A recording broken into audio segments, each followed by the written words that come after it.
All right. Well, it looks like we are live. I'm Caleb Harrelson, the host of the Engaged Truth podcast, and I'm so excited that you guys are joining us today. You can find us on Spotify, Apple Podcast, and also on YouTube. So if you see us on there live, I encourage you to go ahead and hit the share button or tag your friends so others can see it. And today I'm joined again with my good friend, Dr. Charles Jackson. It's so good to have you again with us. Hey. And so we have been doing a series on answering the biology textbooks on evolution, and this is part 3 of our series.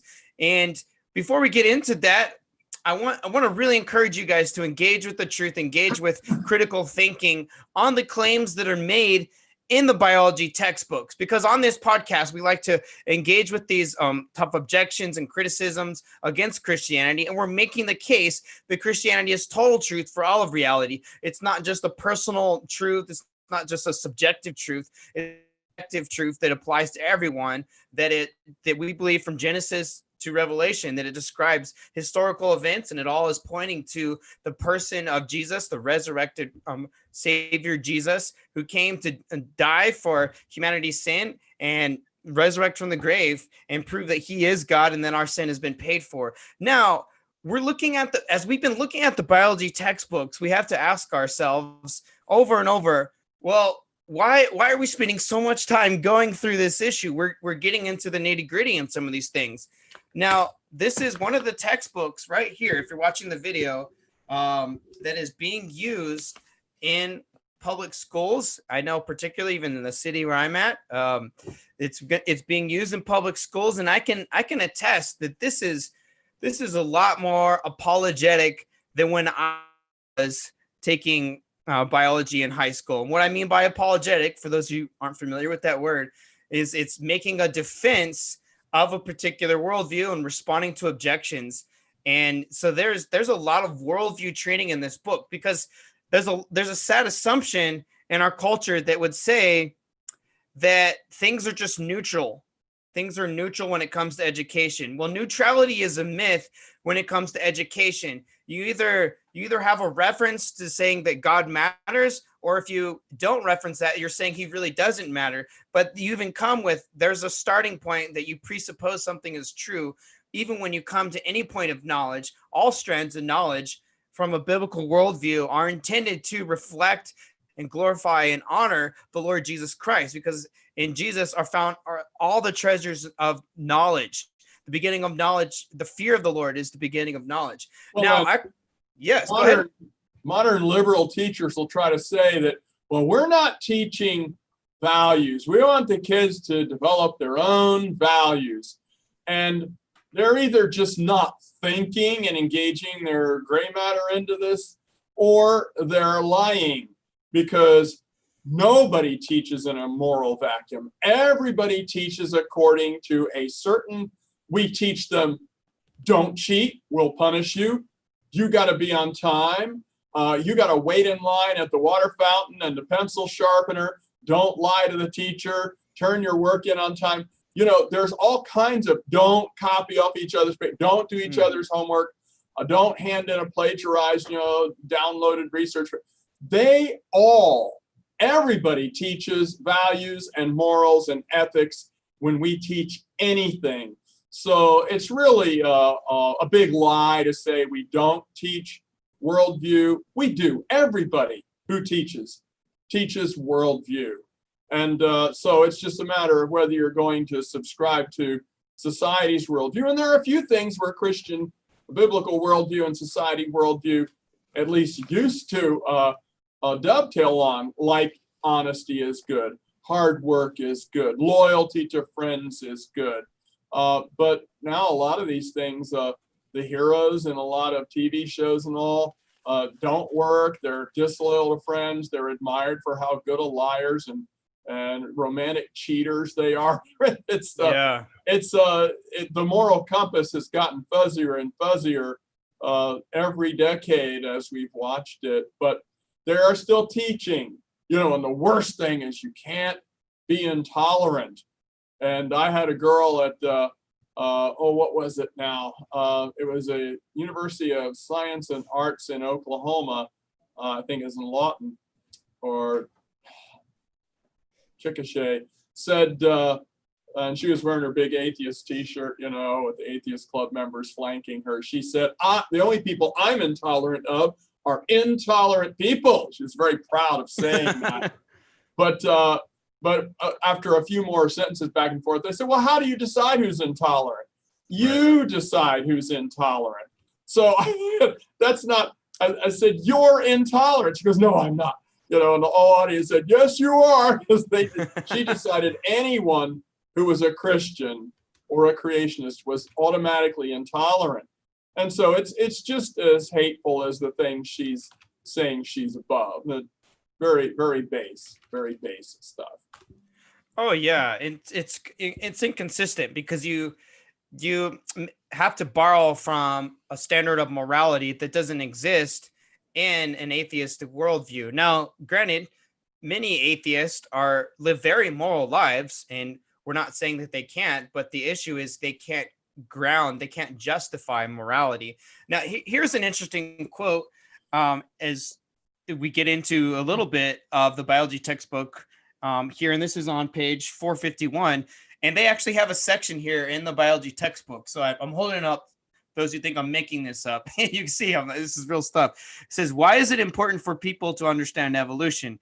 They say there are many reasons. An understanding of evolution is certainly of practical importance in medicine and agriculture, but an understanding of evolution also gives us a closer connection to the rest of life. Also, it's very important for people to understand that the theory of evolution, like all scientific theories, is a body of explanation and fact that explains natural phenomena and can predict them. A lot of the resistance to evolution comes down to the idea some people have that somehow evolution makes life meaningless or purposeless. To this, I reply that meaning and purpose is an emergent property of evolution. It is our own responsibility to make life meaningful. Well, that's kind of concerning on so many levels, because make it meaningful on what standard? What if someone says that this is what gives me meaning is to hurt someone else? Well, there's nothing in the process itself of evolution that's a biological process. It doesn't give moral oughts from that. That's an attempt to try to describe the diversity of all of life. I found a really helpful section as we're prefacing our study today. This is from the book Stealing from God, Dr. Turk, and he says, trying to explain morality by biology is a massive category mistake. A category mistake is when you treat something in one category as if it belongs in another category. Questions like those posed earlier in the book: what is the chemical composition of justice, or what does courage taste like? Justice and courage do not have chemicals or flavor, so the questions commit category mistakes. The same is true when atheists try to explain moral laws by biological processes. Morality and biology are in different categories. You can't explain immaterial moral law by a material biological process. Justice is not made of molecules. Furthermore, moral laws are prescriptive and come from authoritative personal agents. Biological processes are descriptive and have no authority to tell you what to do. How could a mutating genetic code have the moral authority to tell you how you ought to behave? Second, biological processes can't make survival a moral right. There is no real good or purpose to evolution. Survival is a subjective preference of the creature wanting to survive, but not an objective moral good or right. Biology describes what does survive, not to survive. Why should humans survive as opposed to anything else? And which humans, we or the Nazis? If one can make the case that survival is somehow a right, then should a person rape to propagate his DNA? Should a person murder if it helps him survive? Should a society murder the weak and undesirables to improve the gene? Desirables survive? Hitler used evolutionary theory to justify just that. And we mentioned last week in episode 2, Margaret Sanger justified that as well with scientific racism and Planned Parenthood and their eugenics practice, which they still practice even though they denounced Margaret Sanger. So if Planned Parenthood's going to be consistent, they need to shut down the organization, saying, oh, that's just a small percentage of what they do. To me, I compare that to a meme that says, well, murder is just a small percentage of what my boyfriend does. I'm like, really? I continue. He says, you can't answer these moral questions without smuggling a moral law into the evolutionary worldview. As Sam Harris, who's an atheist, rightly puts it, evolution could never have foreseen the wisdom or necessity of creating stable democracies, mitigating climate change, saving other species from extinction, containing the spread of nuclear weapons, or of doing much else that is now crucial to our happiness in this century. Indeed, evolution describes a survival of the fittest outcome. It doesn't prescribe a moral outcome. That's why Richard Dawkins and Sam Harris, to their credit, are anti-Darwinian when it comes to morality. They just don't realize that they are stealing a moral law from God when they condemn a survival of the fittest ethic. Third, physical survival isn't the highest moral virtue. Sacrificing yourself to save someone else, as our military heroes often do, is the highest form of morality and love, far higher than mere survival. That's exactly what Jesus claimed and then did for us. Fourth, since evolution is a process of change, the morals must change. Rape and murder may one day be considered good. So if evolution is your guide, it's impossible for morals to be objective and unchanging. And fifth, the final assertion that evolution gave us morality as a kind of social contract to enable civilization is an adequate ground for objective morality. What if someone violates the contract? Is he immoral for doing so? To judge him wrong, you would again need to appeal to an objective moral law beyond any social contract, like we did in order to condemn the Nazi social contract. Finally, the claim that we wouldn't survive without cooperating is a pragmatic issue, not a moral issue. And it is even true. Many people survive and even prosper precisely because they don't cooperate with other people. Criminals often prosper quite nicely, so do dictators. Atheist Joseph Stalin murdered millions more people than he cooperated with. He never got justice in this life. He died comfortably in bed at the age of 74, shaking his fist at God one last time. So I share that quote, breaking down that this is very deceptive language that they're putting in the biology textbook to say that this issue doesn't even matter, or we can construct some sense of morality apart from God. No, you can't. So we're going to continue to dive in again, looking at the textbook's claims and seeing what the evidence actually shows, and even what many evolutionists would actually say about these claims themselves. So really excited to hear what you have to share with us, Dr. Jackson. Well, first, I think I'd like to bring up a couple of things about what you said. Let me go ahead and do the share screen. My wife and I attended a lecture by Richard Dawkins, and it was called The Purpose of Purpose. And this was at the University of Oklahoma. And in this talk, of course, he said there was no purpose. And look at what he says about morality. We have no obligation to have any morality at all. We are free to choose whichever we like, and I am all for this emancipation and subversion. And when you said subversion, he meant subversion of natural purposes. And so as far as morality, this is one thing. I was in the room and took notes when he had said that there wasn't any such thing as purpose. And you were mentioning why should anybody believe in evolution? Well, there's this, let's see, here you go. There was an article in the Stanford Medical Magazine, and it was in 2006, Darwin in Medical School. And this is the dean of medical education at Stanford University said this: it is impossible to be a good physician without understanding the evolutionary process. She notes the importance of evolutionary explanations for antimicrobial resistance, which we're going to talk about today, and the emergence of new infectious diseases, which of course is on a lot of people's minds because of the COVID thing. Right. But in the very exact same article, look at what this other scientist, who is also not a creationist, in the very same article, this is a guy from England, says this: perhaps part of the problem in convincing medical practitioners, so this is the article says this, but then they quote this guy. In convincing medical practitioners to embrace evolution is the nature of the science. Evolutionary hypotheses are notoriously hard to investigate, and to this add the fact that the field has failed so far to provide clinically useful findings. And you see why medical schools lack interest. There is much about explanation and understanding, but little about treating and curing. It's just all this backdrop.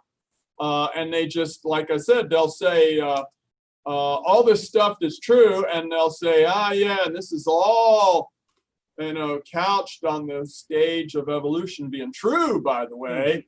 And of course, it could be couched on a stage of lots of different things being true, not only evolution, but creation also as well. So I don't know, would you like to go ahead and start with the chapter thing? Yeah, let's get into it. Yeah, I appreciate you sharing that. Particularly, I know many people have heard of Bill Nye claiming that it's abusive to teach your kids creation or something to that effect. And I think he responded abuse. to that. Yeah. He said it was child abuse. Yeah, exactly. Well, he's claiming you can't even do any of the other areas of science that we see today, engineering and operational, all these operational sciences that we need. He's claiming that we need to believe in evolution to do that right. But that seems like a logical fallacy inherently right there. Yeah.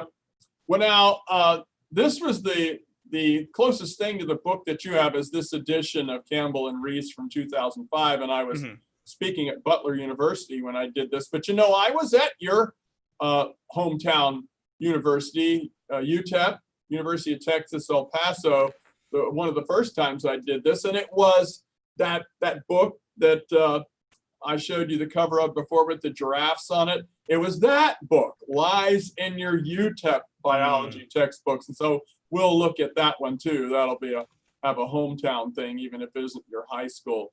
The Rees and Campbell book is used in high school as an advanced placement biology class textbook. And remember, we were talking about this issue of National Geographic, and we went over homology and the horse series and vestigial organs. Today, we're going to do this natural selection thing, which were some of the reasons National Geographic said that evolution's got to be true. Let's do natural selection and the idea of finch beaks. And we're also going to do antimicrobial resistance. And this is that book, Inquiry into Life by Sylvia Mader. Let's take a look in there before we get to the Campbell book. Microvariation in finch beaks is labeled as evolution. Well, everyone can see that the finch beaks vary according to conditions, but they're saying that's evolution. Again, they'll say, look, we see it. We see evolution happening. No, this would happen if Darwin's theory had never been breathed about by anybody. No one had given it a second thought. Natural selection and variation from generation to generation, shuffling the deck of the same cards would still happen. So microvariation in finch beaks will get there. Natural selection is generalized to be a broad blanket statement that macro evolution or Darwin style evolution really happens. And it's really transparent to the issue. Micro variation, or what they're calling microevolution, and the finch beak variation, things like that would happen even if macroevolution was not true, which of course we believe it isn't. So microvariation is real. So there's a little finch beak, and it says the photo is by Rosemary Grant. And that's important because Peter and Rosemary Grant spent 20 years studying the Galapagos Island finches. They're seen as the big authorities. They wrote a book, The Beak of the Finch, all about this whole thing. So it's significant that Rosemary Grant took the picture. I want to quote Linus Pauling, a two-time Nobel Prize winner, who said, "Science is a search for the what?" Caleb, the search for the what? The truth. The truth. And that's all that really should matter in science and religion or anything of any importance. The effort to understand the world. Well, natural selection is not evolution. So you'll find evolution books just packed with proof of instances of natural selection. And they'll say, and then therefore evolution's true. No, no, just because natural selection or survival of the fittest is true doesn't mean evolution is true. If God made everything, the fit would still survive better. And so that is totally vacuous of intellectual power to prove evolution. Well, natural selection is very interesting, but it's not the same thing as evolution. So there's those previous Campbell and Reese books. Again, let's look on page 443 of that one edition, and they mention the finch beaks there. So here it says, they got a picture of the finches and the different beak shapes and how that all works out. And when, depending on whether there's a rainy season or a dry season, you have more or less of the different finch beaks. And you can see, let's see here. You can see the beak on this finch here is a big, heavy, nut-cracking beak. This finch here, the beak is a delicate little flying through the air, catching bugs in your mouth kind of a beak, and depends on which food supply is most available that year, which ones of these are going to survive in the greatest numbers. It's always going to be some seeds hanging around. There's always going to be some birds, some bugs flying in the air, but sometimes there are more, and sometimes there are less, and of course that's just natural. Let's see. I'm trying to. Yeah, here we go. So this is just horizontal variation within a few generations. No new information, no new DNA, no new genes. It's just natural selection from existing genes. There are always birds with the heavy, strong beaks. There are always birds with the delicate little bug-catching beaks. There's just more or less. And even the Grants, Peter and Rosemary Grant, admitted that when the drought was over, the normal ratio of numbers of long beaks to, heavy beaks to delicate beaks returns to the normal. And I was presenting at the University of Tennessee, Knoxville, and the professors there were saying to me during this presentation that sometimes they saw some of these little stumpy beaks got to be like 12 times longer than they originally were in just 20 years. There you go, Dr. Jackson. I said, well, do you believe evolution could work in just 20 years? And they went, well, no. I said, so natural selection, mutation and natural selection couldn't do that in 20 years. No. I said, well, then it's just natural selection itself. It's just genetic variation in the gene pool that's there. That's all it is. It's not real evolution. It's just micro variation. And here's this little cartoon here, and the professor's saying, I see evolution happening in my lab. It's a fact. And he's thinking of these moths changing colors. But of course, the student, when he's just talking about moths being slightly different changes in the population, how many of them are black and how many of them are white, the kid thinks when he uses the word evolution, the kid thinks this fish changing into monkeys, changing into people. And that's the fallacy, is they generalize natural selection to wholesale Darwinian evolution, not just the origin of the species, but the origin of the families and the orders and the phyla, all from this slight variation. Let's take a look again at the Mader textbook, where they do talk about those moths. Micro variation in moths is labeled as evolution. And again, it's on, there are the page numbers. It's just generalized to say it's proof of macroevolution. Now, many people have seen these pictures in the textbooks. Before the soot and air pollution darkened the barks of the trees in England. The Biston betullaria moth on the left here had a certain spread in the population, a frequency of the gene, we could say. Let me get a different color. I want a different color for my circling of things. Let's see, here we go. You've got obviously less black moths than white moths. And you could see from the inset color photograph on the left that the white moths are very camouflaged against these speckled light colored bark. And that's why there aren't very many black moths. So they're always being born, but it's easy for birds to spot them and eat them. So there are less of them. Now, after the tree's bark is darkened by industrial pollution, all of a sudden, the evolutionists see from Kettlewell's documentation that the population has many more black moths than it used to. Now, this makes a whole lot of sense whether evolution's true or not. Right. The birds can see the white moths better, and you can see by the inset color photo on the right, they can't see the black moths very well, so they thrive better.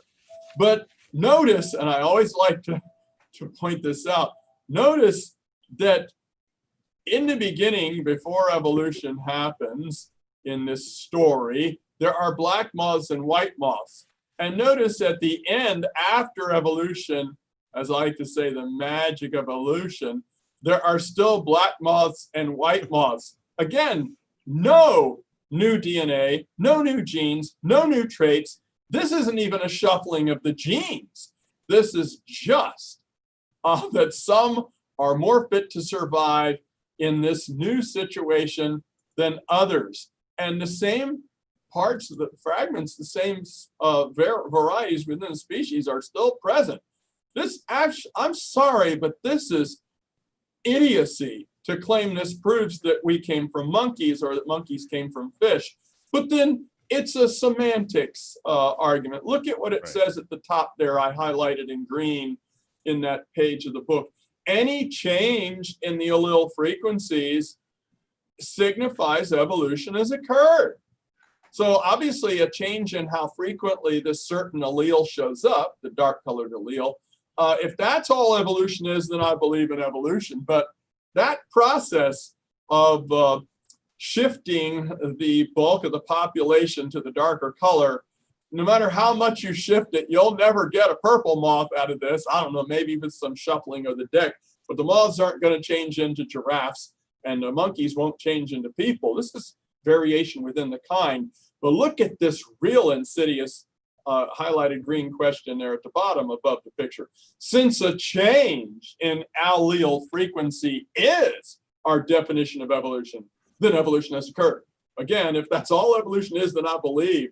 But you need more than a change in how often a certain gene gets used in the population. You need new genes that were never there to begin with. So this is a real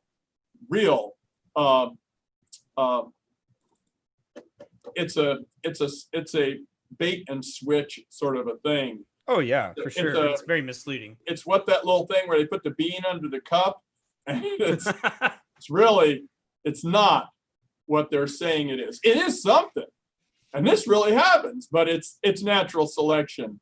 This is again just horizontal variation, not even of mix and matching the genes. It's just how often the very same one shows up. No new information, just natural selection, survival of the fittest on genes that have always been there the whole time. Now this guy, Roger Lewin, and we mentioned him last week, in 1982, he's a valid evolutionist. Look what he says. Natural selection can weed out some of the complexity and so slow down the information decay that results in speciation. Natural selection, he says, may have a stabilizing effect, but it does not actually promote speciation, doesn't cause new species, the origin of the species. It is not a creative force as many people have suggested. That's 1982. But let's take it look at a more recent quote. 1997, Stephen Jay Gould in Natural History magazine. Look at what he says. The essence of Darwinism lies in a single phrase. Natural selection is the creative force of evolutionary change. And Gould says, no one denies that selection will play a negative role, as Lewin said, in eliminating the unfit. But Darwinian theories require that it create the fit as well. It's not a creative process. It's not a creative force. It can't create. Natural selection is a knee-jerk reaction that the less fit don't survive and the fit do. It can't create the fit. But he's saying Darwinian theories require that something has to create.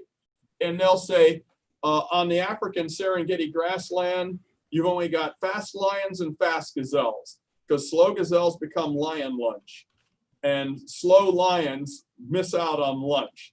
You know, the gravy train's over. By the time they get there, they can't catch a gazelle. So that's why you don't have very many slow lions and slow gazelles, because only the fast gazelles can keep from being lunch, and the very fastest we weed out.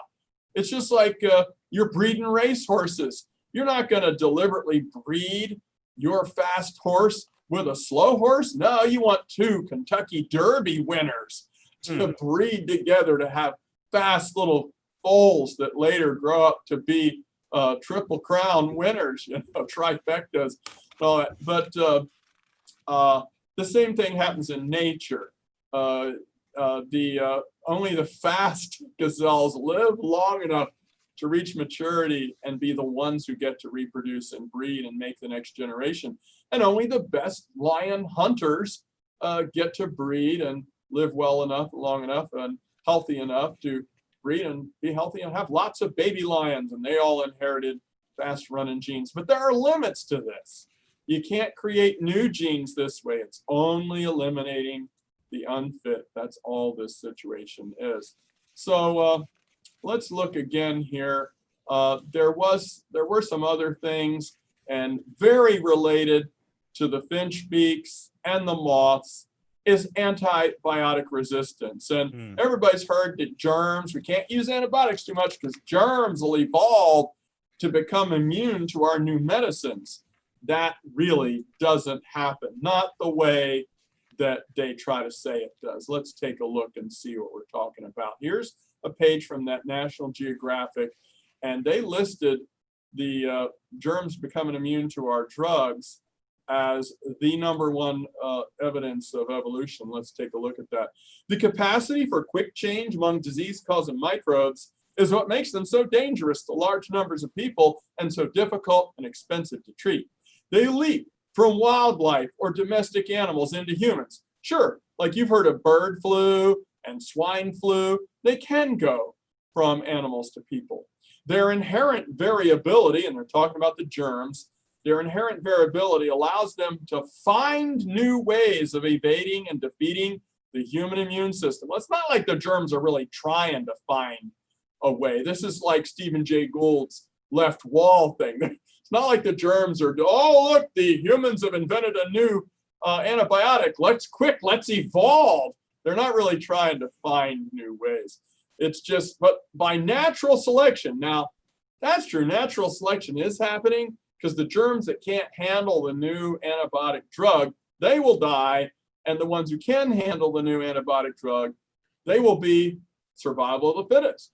But look what it says. By natural selection, they acquire resistance to drugs that should kill them. There's the lie. They don't acquire anything.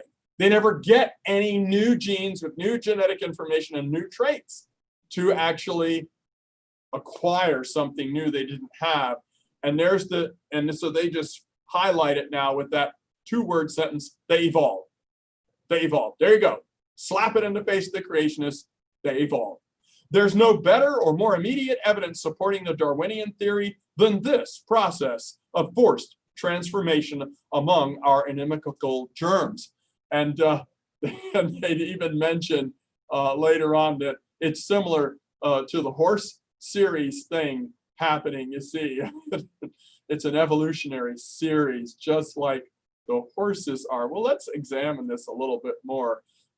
In this biology book put out by National Geographic and McGraw-Hill in 2004 for high school, look at what it says about this kind of stuff.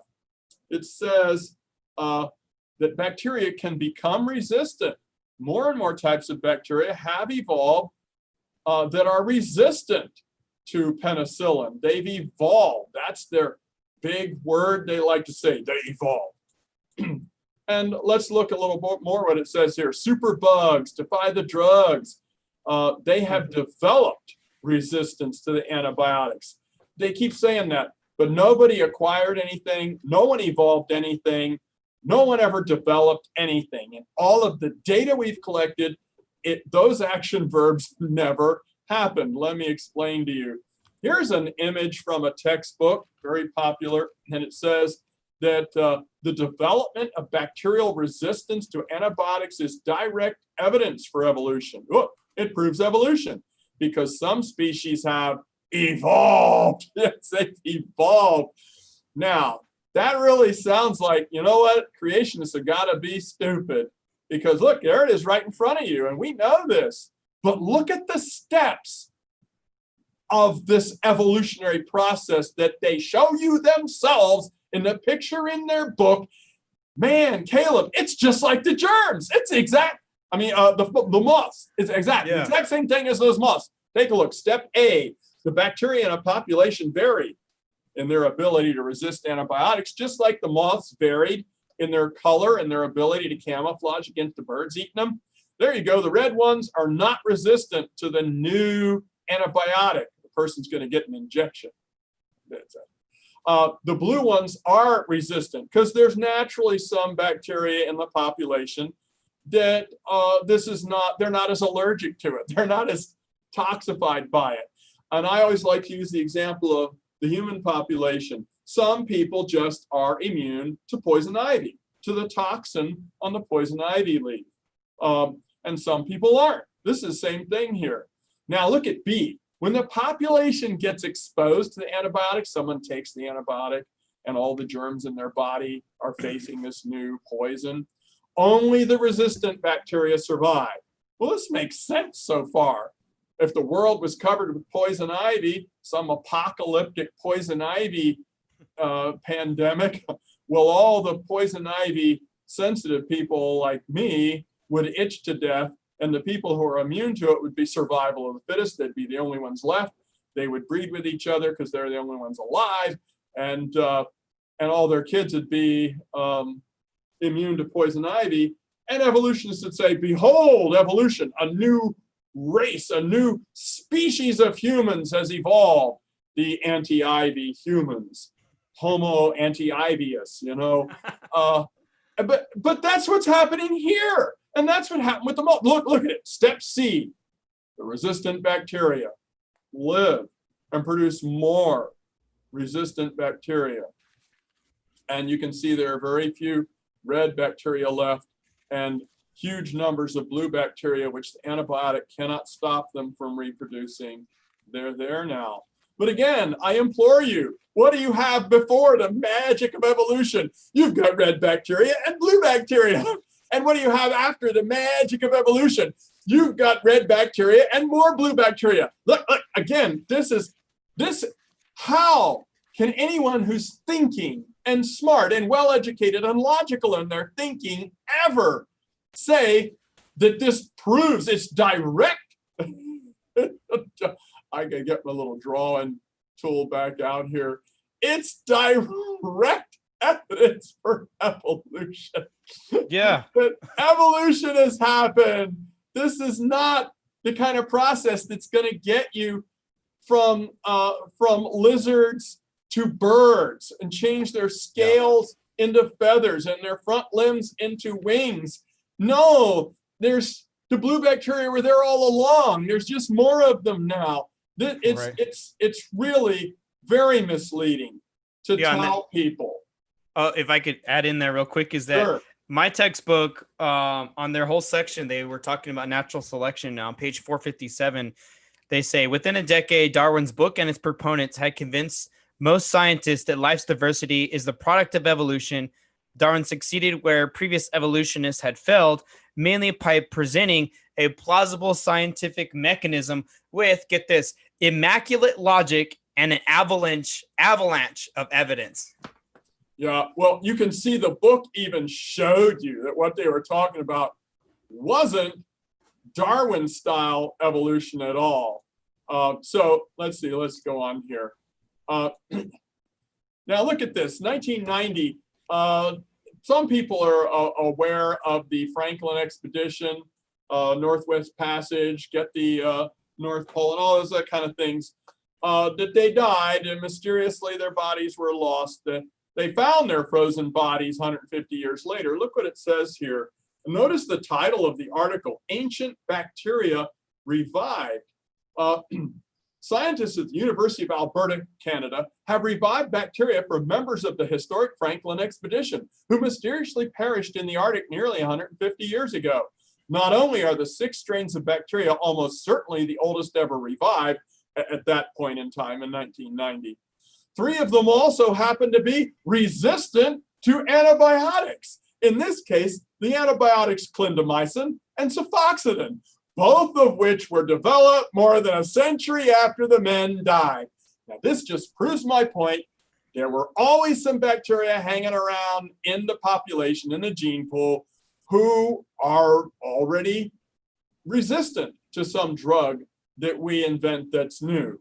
So that just proves that point. There's always somebody, or there's very often. And again, in 2006, I wrote this little article here, was a quote from Science News. Bacteria that live in dirt are surprisingly resistant to antibiotics, even those they presumably have never encountered before, according to new research. And then I wrote the black part. This past January, Science magazine, including Science News, reported soil bacteria were tested against a mix of 21 old and new antibiotics. They were all already immune to at least 7 of the new drugs. Some of them were immune to 15 of them already without evolving that resistance. In the old days, I used to actually send emails out of the new developments in science, and this was one of those. So that again proves the point from scientific data that bacteria appear to be immune or gaining immunity to our drugs merely because some of them were already immune and they didn't evolve that immunity, they already had it. There are only 3 ways that this immunity to our antibiotic drugs can happen in bacteria, and the first one is the only one that these textbooks have talked about so far. Somebody's already immune, they're the only ones that survive and multiply, and this is just horizontal variation again. Now, there are a couple other ways, and none of them have anything to do with Darwin. If we look back at this here, let's see. Oh yeah, I'm just reiterating that to you. What a wonderful picture. Okay, in this, another very famous, this is the 2006 edition. There's a new one out, I think it's got the polar bear on it. Kenneth Miller and Joseph Levine, their book also talked about natural selection with the Rosemary and Peter Grant. Let me back up a little bit because I thought I had other slides on the other ways that this can happen, but let me just go ahead and tell you what the other 2 ways are. One, somebody can already be immune and they survive and multiply and spawn a new race. Nothing's new at all. 2, there could actually be a gene transfer. Bacteria can share their DNA with other bacteria, even bacteria of any other species on the planet. So if one species of bacteria actually has the immunity to the new antibiotic, they can share their DNA. And I don't mean by breeding. They generate these little Cheerio-shaped pieces of their genes called plasmids. And when bacteria meet, they swap plasmids, just like Pokemon cards or baseball cards. If one germ on the planet already has a gene that renders it immune to one of our new antibiotic drugs, he can give it to all the other bacteria he meets his whole life. Plasmid transfer. Again, this can happen, and this is how a species of bacteria can become immune to our new drugs. But again, it's a gene that was already there in the bacterial community. There's no new DNA, no new genes, no new trait. The gene was already there. And the last way, the third way they can become immune is many antibiotics depend on some feature in the germ that they can latch onto and kill the germ, or some chemical inside the germ that they can chemically combine with and react with and become a toxin to the germ. If that structure on the outside, like the COVIDs, they have those little things sticking out around them like pins in a pin cushion. Those little things, those little proteins are designed to grab onto, like lock and key, like Velcro, to grab onto certain proteins that stick out of the surface of your cells. Now, if your cells didn't have those little proteins that the little COVID spikes are supposed to attach to, then they couldn't attach to them because there's nothing to attach to, no lock and key match. So sometimes a germ that has a protein on their membrane that the antibiotic is trying to attach to, or a chemical inside of them that the antibiotic is trying to react with and become a germ-killing molecule. If the germ is born with a mutation that left out that trait, left out that protein on the surface, left out that chemical on the inside, then the antibiotic won't have what it needs to seek out, what we call a target feature. The target protein on the surface is missing, so it can't hurt the germ anymore. The target chemical, metabolite, an enzyme of some kind on the inside of the bacterium isn't there, so when it gets inside, it doesn't have anything to react with and become toxic. So the third is loss of a target feature by a mutation that renders inactive a gene that was already there. In other words, it shuts down a gene. This is called devolution. It's not evolution.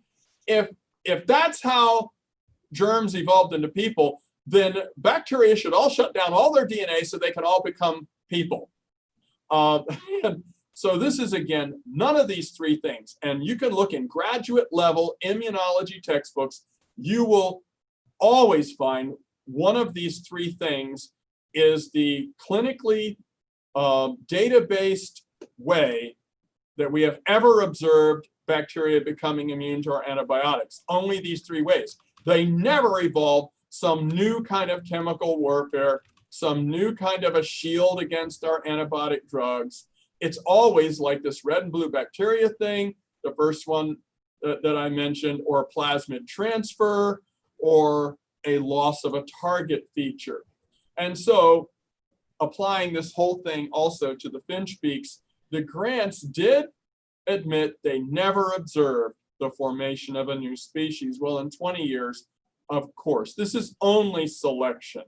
Natural selection has no creative properties. And those two evolutionists I quoted, Lewin and Gould, both said, natural selection is not a creative force. It cannot create the fit. It can only eliminate the unfit. Now, Richard Feynman, a well-known commentator on science, said science is a long history of learning how not to do what, Caleb? And not to fool ourselves. Not to fool ourselves. I got a Calvin and Hobbes here.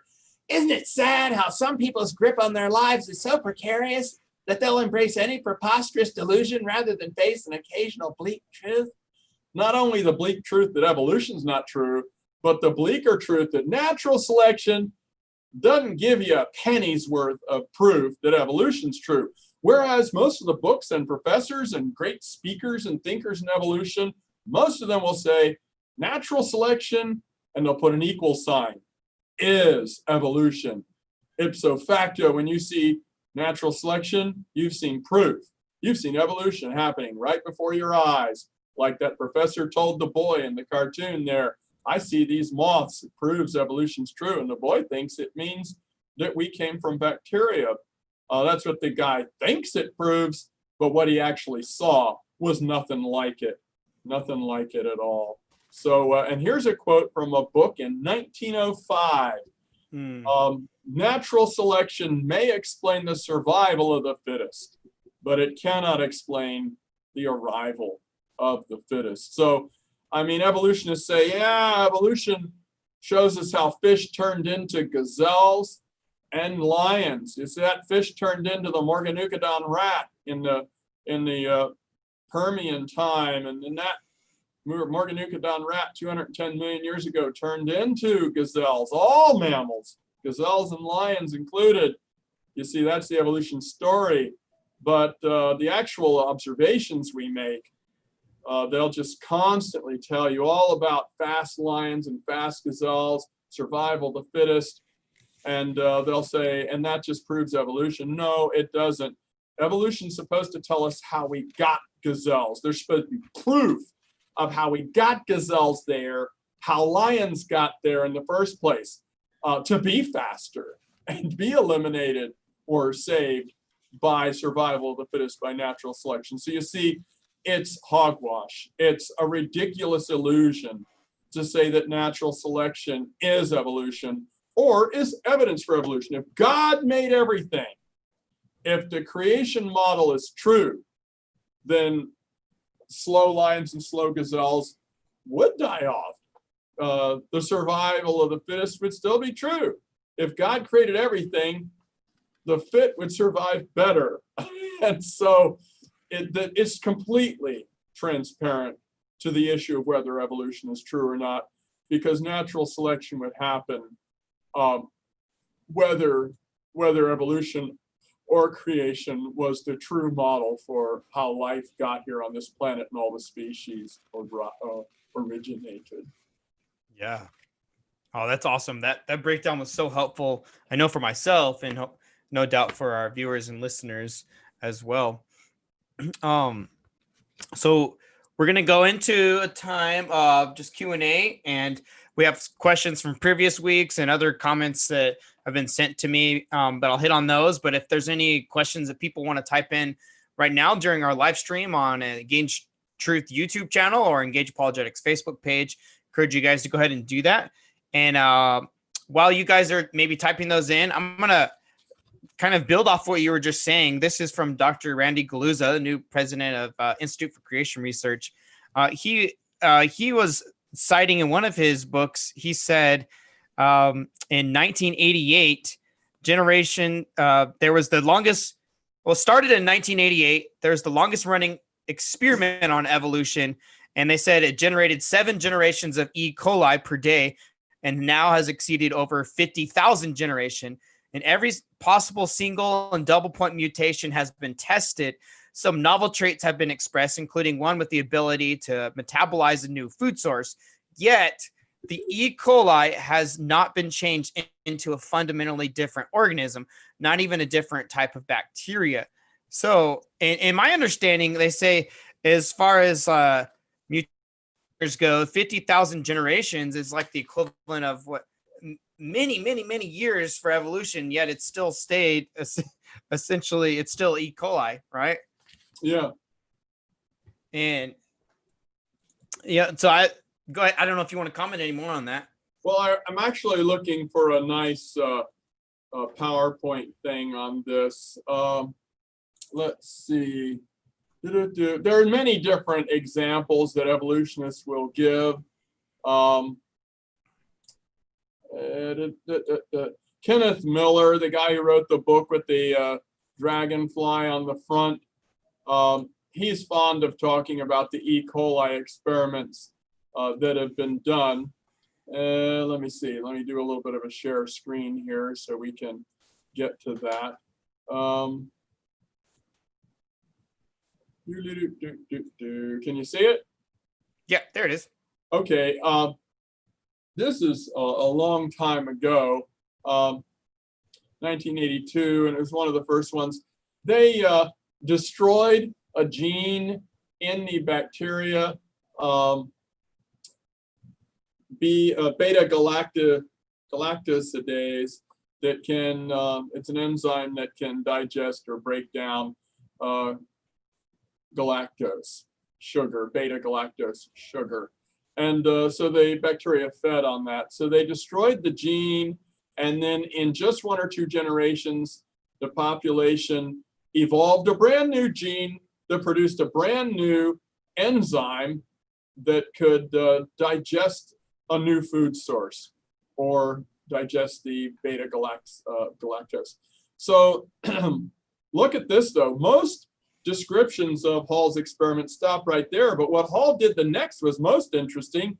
He deleted the new gene to see if any other gene would evolve the lactase function, the sugar digesting function, and nothing happened, despite not just 1 or 2 generations, but tens of thousands of generations. No new enzyme evolved. So what they found was the limit. There must have been some spare tire gene or some very similar gene to the one they destroyed that could easily mutate by random changes in the very simple lettering of the DNA of bacteria to where either it was able to modify or it just accidentally modified a little bit and it enabled the bacteria to digest the lactose, the sugar. Well, so he thought, hey, bacteria can just take old genes and turn them into something new that they need when they need it.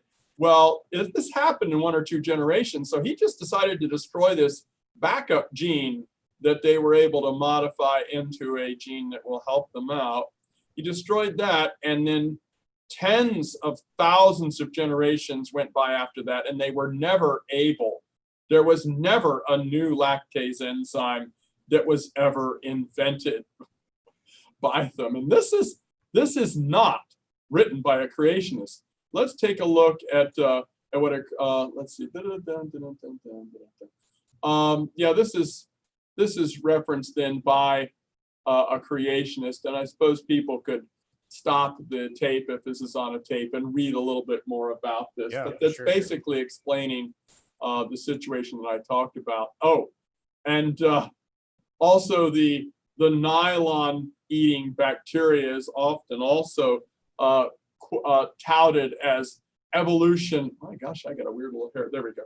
Evolution in action, and it's really, well, I could go into that, but that's also, it wasn't anything new. I mean, nylon is a polymer of a protein polymer and held together by peptide bonds, and bacteria have been digesting peptide bonds since the beginning when there were bacteria and proteins. That's also, I could go into greater detail on that, but that's also not evidence. So all of these examples, when you actually, read the fine print, and as Paul Harvey used to say, get the rest of the story. Once you get the rest of the story, you realize the other shoe drops, and this doesn't have anything to do with proving Darwin's ideas. It's just normal stuff that would happen if God created everything and evolution never happened. And bacteria have always been bacteria, and people have always been people. Yeah. Thank you for explaining that some more. So I have one that has come up in different versions of this question. Is some people who would say, well, why does it matter? Why couldn't God just use evolution? And so that's some of the responses that I've heard recently. So I don't know if you want to respond to that briefly. Well, sure. According to the Bible, there's nothing he cannot do. He is omnipotent. He has all power. So God could have. Now, I always say, if evolution did occur, it would take a miracle of God, because scientifically and in the natural scientific laws of physics and genetics and chemistry, it couldn't happen. It's overwhelming knowledge of laws of science that say it couldn't happen. So God could have used evolution. He could have caused it to happen by making a miracle. And that's true. But that's not what the Bible said. There are many, many ways God could have made us. And the Bible does tell us the way he did it, the way the Bible says. Now, you can abandon the Bible if you want and go ahead and say God used evolution, but it's nowhere in the Bible. And a lot of people say, well, God couldn't explain to Moses when he wrote the Pentateuch. God couldn't explain it to those poor, primitive, ancient Hebrews who were stupider than us. because of course we've evolved since then, and we're always getting better looking, stronger, healthier, and smarter, because evolution makes sure of that. But we're so much smarter than the ancient Egyptians and Hebrews were, so much smarter than the cavemen were, that God couldn't have explained to them, wouldn't have understood. So God made up this story of Adam and Eve. No. Moses himself went to the best schools in Egypt, right? Because he was the prince of Egypt, right? He would have gotten educated and had the best Egyptian education money could buy and that a pharaoh's adopted son could get. And guess where Egyptians thought people came from? Nile river worms. People came from Nile river worms. And what does evolution say? That we came from velvet worms in the ocean. I don't know, a billion years ago or something, those worms were our ancestors. Well, all God would have had to do was tell Moses, I used my power to do it, but what you learned in Egypt school was right. I made you from worms. It just took a long time. God could have said that. No. God didn't have anything to do with that. The Bible didn't have anything to do with that. You know what? You can be a Christian and just go ahead and reject Genesis and say it's an allegory, but Jesus dying on the cross has got to be an allegory too. I'm sorry, you've got some real intellectual dishonesty going on there. And why would you do it? I think, like we said the first episode, fear of man, fear of appearing foolish. But God has made the wise fools, and out of the mouths of babes. I'll just be the gospel appears to be foolishness to them that are perishing, but to us that are being saved, it's life. Amen. Yeah, great explanation. And I would add, and I know we hit on this in some way almost every week, because a lot of people don't seem to care about tackling this issue because they think that we can just combine it, called theistic evolution.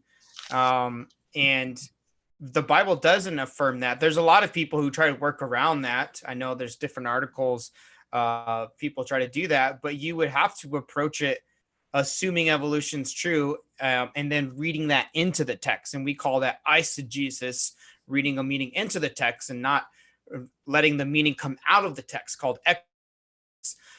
Clearly you have Jesus say in the beginning when he made them male and female. And so it's not talking about after millions of years of death, but we also have Romans 5:12 saying, therefore, just as sin entered the world through one man and death through sin, so also death was passed on to all men because all sin. So death and suffering is the result of the fall, not the result of an evolutionary process, the result of Adam and Eve rebelling God. And that's where it entered into the world. And so plants being eaten, that's not considered death. Leviticus 17:11 says the life is in the blood. First death understanding would be when God killed an animal and clothed Adam and Eve with clothing after they had sinned in Genesis 3. I got another quote from Richard Dawkins I want to show you that addresses what you just said. He said, but of course the story of Adam and Eve was only ever symbolic, wasn't it? Symbolic. So Jesus had himself tortured and executed for a symbolic sin by a non-existent individual.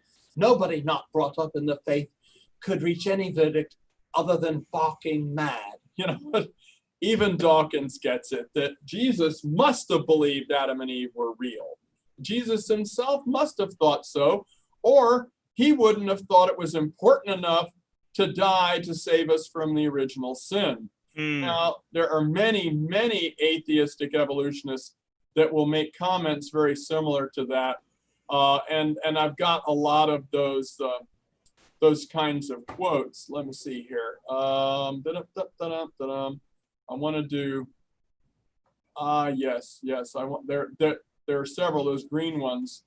There we go. This is one of the best ones by Frank Zindler, who used to be the editor of American Atheist magazine. Look at what he says in a debate with William Lane Craig. The most devastating thing, though, that biology did to Christianity was the discovery of biological evolution. Notice he doesn't say the theory of, he says, the discovery that, we uncovered something that was true. And now, and I mentioned this to you before, that you got to watch, the lie will be at the beginning of their argument, and then they'll go on with flawless logic after that. This is a classic case of this. Now that we know Adam and Eve were never real people, oh, there it is. He can't prove that, but he's saying it. We know it. We know it. Evolution's been discovered, not imagined, and we know Adam and Eve weren't real. So now the central myth of Christianity is destroyed. Wait a minute, I thought the central myth of Christianity, if there was one, was Jesus dying on the cross. Christianity is that there was a Christ, but watch his logic. Once he gets you to swallow that Adam and Eve weren't real people, like evolution insists, look what he says. If there never was an original sin with Adam and Eve, then there is no need of salvation. If there is no need of salvation, then there is no need of a savior. And I submit that puts Jesus, historical or otherwise, into the ranks of the unemployed. I think that evolution is absolutely the death knell of Christianity, and he used good logic to say so. But Christians think it's safe to make kissy with people like Dr. Zindler, by the way, who dodged a debate with me that was set up by the Atheist Club at University of Indiana, Bloomington. He wouldn't do it, even though they invited him to come and do it. But that's just an example of many, many cases that I've seen where evolutionists know that evolution means Christianity can't be true. Evolution means Judaism isn't true, means the Bible isn't true. But Christians are duped by the devil. And now, you know what? Every time you and I have ever sinned, and the Bible says if you say you have no sin, then you are a liar and the truth is not in you. So we've all sinned and fallen short of the glory of God. But every time you've been sinned, the devil tricked you, using your flesh as an enemy spy in the camp. You've been tricked just like Adam and Eve were tricked. And so Christians who believe that evolution is true, the devil's really, really, really good at tricking people, and I can't fault them. I can't get mad at them for being tricked by the devil, because he's really good at it. What I am upset with is they don't examine it enough. They loosen their grip on their Bible, and then they go out and teach this stuff. Yeah. And become famous for it. And they compromise on Genesis. They compromise, yes, on the time span that Genesis allows for the age of our planet and life on this planet. They compromise on the existence of Adam and Eve and Noah and the flood. And then the next thing you know, Jesus never walked on water and didn't die on the cross and rise again. Mary wasn't a virgin. She was just a young woman. But this young woman, behold, a virgin shall have a child. That's not a sign of anything. Young women have childs all the time. But for a real virgin to have a child, that would be a miracle, which would show the Jews that this was the birth of their Messiah. So that prophecy was not just talking about any run-of-the-mill young woman having a baby. It's a virgin young woman having a baby, and that was a sign from God. So, you can start hacking little pieces out of the Bible that make you embarrassed. Well, Jesus said, if you won't confess me before men, I won't confess you before my Father, which is in heaven. And even Richard Dawkins, in disgust, brought up that, modern theologians will pick and choose which verses to believe and which not. And he criticizes them for doing that. He says it's hypocritical, and he's right. He does respect the young earth creationists. He said, even though he thinks they're crazy and wrong, but he really doesn't respect the theistic evolutionists. He said, the modern theologians that have adapted evolution, the theistic evolutionists, they're really quite deluded. He said they're quite deluded. And I agree with Richard Dawkins on a lot of small issues, and that's one of them big time. Yeah, Rhett and Link, you probably heard about them. They were believers, and then they claimed to be believers, and then said they looked at organizations like BioLogos and said, well, it's not really doing me any favors. And they're a theistic evolutionist leaning organization. And they just decided, well, why not just reject it altogether? And they had many other reasons besides evolution, but that was a key one. And it as you demonstrated earlier, a lot of those quotes, it seems very difficult to hold on to the biblical worldview if we're trying to even add that on or accept it. Wernher von Braun, the head of NASA, was a creation believing Christian. He got us to the moon, Dr. von Braun did. And on his tombstone, he has the verse, "The heavens declare the glory of God." You know what? If the heavens made themselves, how does that declare God's glory? Yeah. Hey, what does it say?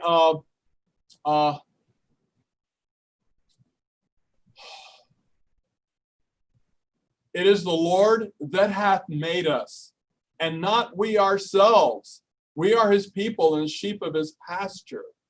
And we didn't make ourselves, but if evolution is true, we did. We used to be worms, and we pulled ourselves up by our little worm bootstraps, and we went through the fish and the amphibians and the reptiles and the monkeys, and we became humans. We made ourselves.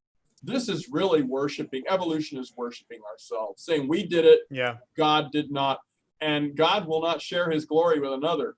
Do you believe evolution is the way we made ourselves, and God just kind of sat by and lovingly watched while it happened? That does not give glory to him. So I think you're really on dangerous ground rejecting any part of the Bible. You reject even one verse, and now you're obligated to put question marks after all the other verses in the Bible, logically speaking, and now you're on a slippery slope. I think it's a whole lot more consistent, and knowledgeable atheist evolutionists like Richard Dawkins would agree, it's more consistent to stick with your Bible, sink or swim with it, come hell or high water, you're going to stick with the Bible.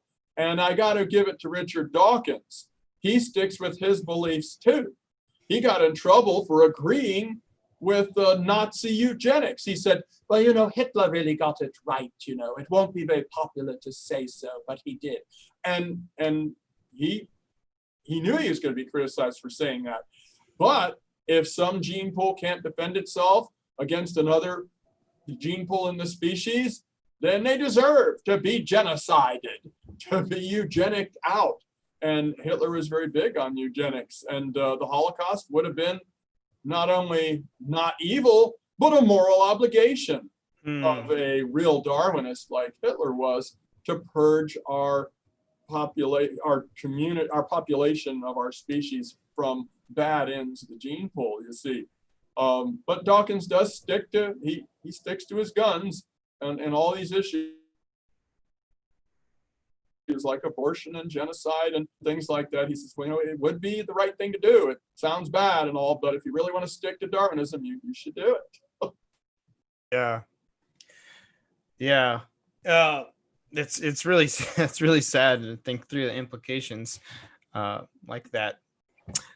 Okay, so there's a couple other comments I had received before that are related to the deep time that would be needed for evolution to take place, but also trying to synchronize the evolutionary worldview with the biblical worldview. And so on one, some people say, okay, well, what about that verse? I think it's 2 Peter, a day with the Lord is like 1,000 years. So why does it have to be 6 days? Though I will say, before you answer that, is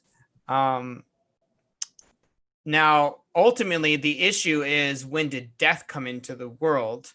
Not just the days. I think the days matter, but the issue is the timeline of when death came into the world. And that's why Christians care, not just because you could have 6 days and then millions of years of death before the fall. But the issue why biblical creationists care is when death came in, but also it's the word to treat it seriously. And Jesus is God in the flesh, and so Jesus is the creator. So now that day with a day with the Lord is like 1,000 years. I'm sure you've heard that many times. What would you say? Yeah, but they forget the second half of that verse, and 1,000 years is as a day. The purpose of that verse is merely to show time don't matter to God. It's not a translator of God's calendar to our calendar. And even if a day is 1,000 years, then you got 6 days of creation. That only adds 6,000 more years to the 6,000. So now you got the earth being 12,000 years old, and the evolutionists would still make fun of you, and you wouldn't get the Doesn't solve respect. anything. And I once calculated this. You could try it. Try it 6,000 years from Adam's time. What if every single day since Adam has been 1,000 years? You still only get that the world's about 2.5 billion years old. And the evolutionists believe it's 4.5 billion years old. You would still be mocked and ridiculed. So trying to use that as a little crutch to lean up on so that you can somehow feel like you're not in opposition to the scientists, you can't do that. And like you said, Jesus referred to Cain's time as the beginning of generations on the earth. Mhm. And all Jews, Catholics, and Protestants all agree in the Ten Commandments, where God himself came down on Mount Sinai, chiseled it with his own fingernail into the rock that Moses carried down off the mountain. He said, "Remember the Sabbath and keep it holy, for in 6 days the Lord God created heaven and the earth, the sea, and all that is in them." He said it, and this is the only part of the Bible that God wrote himself in person. He came down. No scribe did it. Moses didn't chisel it into the rock. God did it himself. That's better than the red letters in the New Testament. God said, "I did it in 6 days." That's pretty hefty stuff. Now, I'm not saying people got to believe that, but I'm saying if you don't believe that, then you don't believe some of the holiest, most important scriptures in the Bible, let alone all of the other precepts that are in the biblical worldview. But if you don't think God did it in 6 days, and you don't think Jesus was right about this, and you got a problem with death existing before sin, you think death existed before sin came into the world.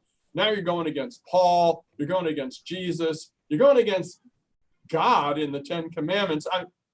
This old earth thing, I used to think, well, let's just let them have their little old earth party. But I've seen the destruction of people's faith. Yeah. I've seen the mean-spiritedness. There's some real mean old earthers out there, and I thought we could all get along, but no, they will lie in public. I've been in the room when it's happened. They will cheat. They will steal. That's not all of them, to be clear, because I have friends that are. No, it's Earth, true, but many of them that's true. That's true. I mean, I have met evolutionists that I've had a nice conversation with. For sure. Theistic evolutionists, I've had a nice conversation. They're not all mean, but I've also seen this terrible fruit of the most evangelistic, fervent types in the old earth creationism community, in the theistic evolutionist community. Yeah, and the destruction of people's foundation of their faith. Right. I know a lot of the arguments that are put out is, oh, if you believe in biblical creation or a younger earth, then that's going to cause more people to walk away. Well, I'll tell you firsthand, that was a stumbling block for me to try to reconcile that. Essentially, when Jesus said in the beginning, that doesn't mean in the beginning, and that death came in before the fall. That was a bigger stumbling block for me. That was one of many pieces. I had a crisis of faith in later years of college because I had a hard time reconciling that. It's a real inconsistency. It doesn't. Yeah. Yeah, absolutely. Do you want to go into any of the science? Because that's a real long topic. I can kind of make it kind of short, like on radiometric dating. Sure. Yeah. And I was going to say, that was the next thing I was going to say, is that if you can hit on that a little bit, because that's one of the key issues. And I know next Wednesday, we're going to be doing, next Wednesday at 9 a.m., we'll be looking at the alleged human evolution and the fossils there. And then we'll have our final Friday, next Friday, and that'll also have implications on the age of the earth. We'll look at dinosaurs and soft tissues and all the things, and what are the implications of that. So there will be kind of kind of a string of that emphasis as far as age of the Earth implications go with those findings. But maybe you can hit on that. So where do people come up with the millions of years of the Earth? Like how old are secular scientists saying how old the universe is and the Earth is right now? Well, speaking of time, you kind of threw me with the 9 a.m. thing. That's your mountain Oh, time. 9 a.m. Mountain Time. Yes, sorry. Yeah, don't Mountain forget, time, I'm yes. Thank you for Eastern the time. clarification. We started at 11 o'clock here. So Right. all you people out there, respectively count forward or backwards from mountain time. Yeah. The Eastern way, where I live, it's later in the day than it is in El Paso. But don't forget, people always used to think the Earth was thousands of years old until Darwin came along, and he was influenced by Charles Lyell, who was a lawyer, not a scientist, who said he set out in his book to prove that the Moses timeline for the world was not right. Plus, if evolution was true, it would take millions and millions and millions of years and billions of years. So the reason they believe that the Earth is so old is because their theory demands that that's the case. Now, Darwin writes his book in 1859, and they try all these different things to try and prove how old the Earth is. Lord Kelvin actually goes against them and says the Earth can't be older than 44,000 years old. In 1892, later, we discover, Henri Becquerel discovers radioactive substances with uranium. In 1898, Marie and Pierre Curie work with radium and polonium and learn a lot more about radioactivity. But it wasn't till the 1940s, almost 100 years after Darwin publishes his book, and 100 years after Lyell wrote his book, that finally they found some dating method other than different gases in the atmosphere, the Earth's magnetic field, the slow cooling of the Earth since the beginning, and the estimated temperatures and all that, the saltiness of the ocean, the sediments at the bottom of the ocean, the erosion of canyons and mountains, and all these things had failed them in trying to establish that the Earth was millions and billions of years old until the 1940s, when carbon-14 dating was finally a method that they could use. They latched onto that, all the radiometric assumptions, and then the execution of those dating methods agreed with their time frames, and so it immediately became the official clock, the chronometer for our planet.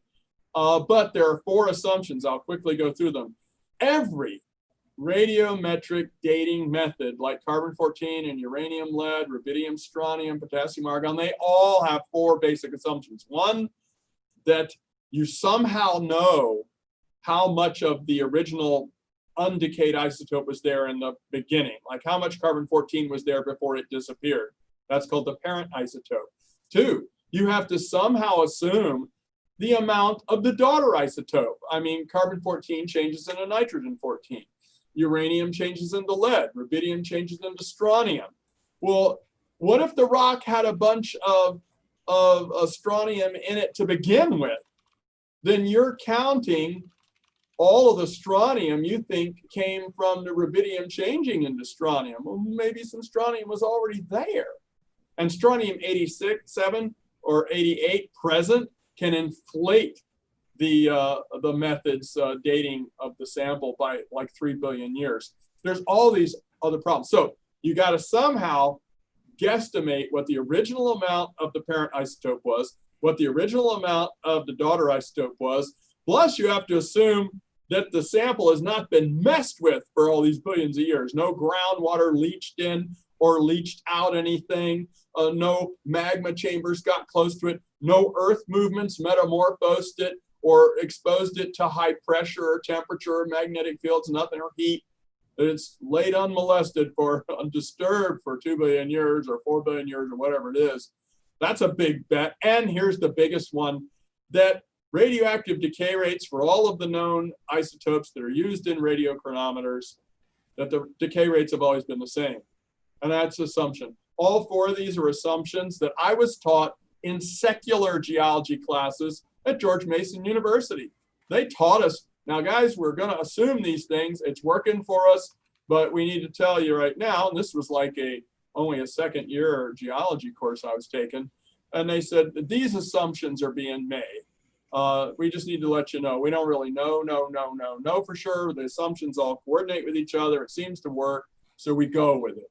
Well, that's long been forgotten when you see these PBS science specials and they said this rock has been dated at this rock where the fossil was found is 3.2 million years old. How did they know that Lucy was 3.2? Well, it's because of potassium argon dating of the volcanic ash deposits that the Lucy fossil was found in. So that's why they think it's 3.2 million years old, because radiometric dating said so, and it works for their story. There's so many other things that go wrong. Carbon-14 has 3 extra assumptions in addition to those other 4, and each of the methods makes additional assumptions, but all of them have those 4 assumptions I mentioned. That's just the short story of that. But obviously you can do many sessions that are an hour long on what's wrong with radiometric dating.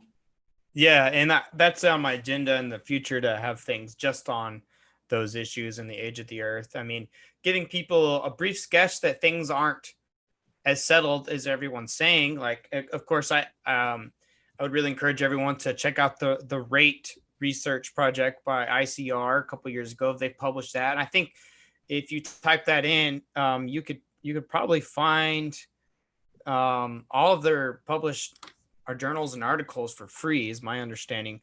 And actually, you'll be pleased to know that one of the most brilliant critiques on that decay rate stuff is Charlie Walcott's, looking at how the bogus and self-deceptive mathematical and scientific means by which they convince themselves of what the decay rates are and that they are constant. Charlie Walcott's done a great job of cross-referencing all the evolutionist papers and data on that to show that it's pretty bogus. Oh, yeah. Yeah, I know Charlie's watching right now, so if you want to post any link, go ahead, Charlie. And that was the RATE project, 8-year project to investigate the age of the Earth and test popular dating methods and institute for creation research. Took samples to secular laboratories, and they took fossilized wood samples that would have been dated 40 to 250 million years old from the tertiary or Permian strata, and all yielded significant levels of C14 that would equate to around 30 to 45,000 years. I think that's like maybe max age. But I think the key issue is carbon-14 doesn't last more than 85,000 years. Is that right? Oh, max. It should be beyond detectable amounts after 50,000 years. 55,000 years, 110,000 years would be one more half-life. I mean, tops, even with the new accelerator mass spectrometer, gas spectrometer method, you're not going to be able to extend carbon because the half-life's only 5,720 years, even if they're right about the half-life. Yeah, lots of problems, of course. And then we'll look more today on dinosaurs, but you're finding carbon in dinosaur bones, collagen, soft tissue, and huge implications, especially the layers are supposed to be in, and how deep that layer is. Of course, the assumption is the uniformitarian assumption that is addressed in the biology textbooks, is that the rates that we see today are the way it's always been. And Second Peter addresses that, and contrasted with catastrophism, that the layers we see laid down on the earth are the result of a global catastrophe, a global flood. I need to point out that when I say the decay rates being right or not, I do mean that the decay rates have always been the same, that they never changed in the past. We can observe the decay rates, but it's even kind of bogus how we guesstimate them. But it's even more bogus to think that they've remained the same all this time, so that the clock has never run faster or slower. Many of them to say it has. Also, when you mentioned about the collagen and stuff like that, that brings to mind just this past month, they revived some bacteria that weren't 150 years old. They were more like, I think it was 150 million years old, and got these bacteria. Look, that's pretty weird that these germs could actually regain metabolic activity after that much time. So either their method of dating the strata that bacteria was found in is wrong, Yeah. or our ideas about living creatures and how long they can remain in stasis is wrong. They'd rather believe that bacteria, single bacteria can live and remain in stasis for 150 million years than to believe the dating method is wrong. They'd rather believe that red blood cells can exist for 68 million years in a T-Rex. They'd rather believe that soft tissues can exist in a Triceratops horn for 70 million years, rather than believe that the dating methods that they've adopted that go with their story really aren't right. Preposterous delusion, like Calvin said.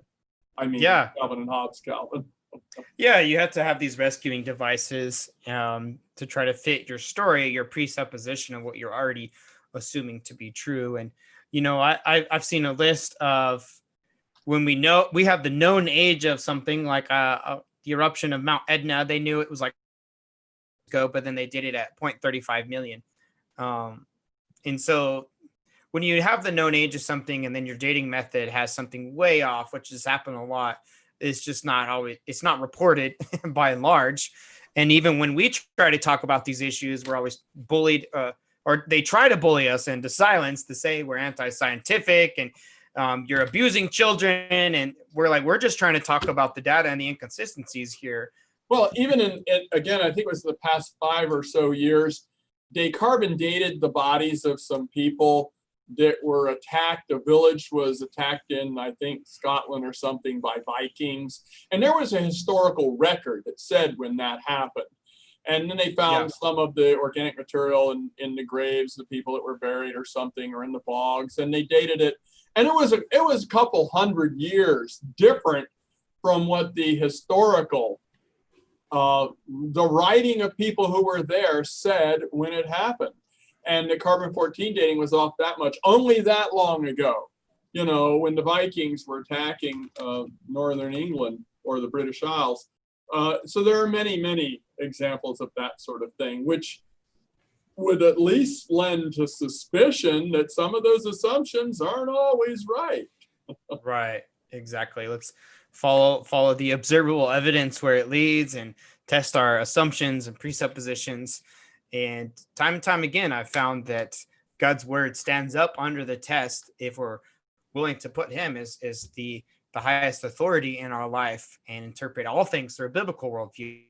We're closing up on our time today, and I know there's other questions I've gotten from people I haven't been able to get to. I'm not forgetting about it, and I'm not dodging it. For those who would say that we're trying to dodge it, we're not. We'll get to them in future episodes. 2 more with my wonderful friend, Dr. Jackson, and we have next Wednesday. And so that is going to be on human evolution. And we kind of added that from original plans because I think it's important. It's a very important topic, an icon of evolution. August 5th, and it'll be 9 a.m. Mountain Time or 11 a.m. Eastern Time Zone. And then Friday, we're going to have a special final episode just on dinosaurs.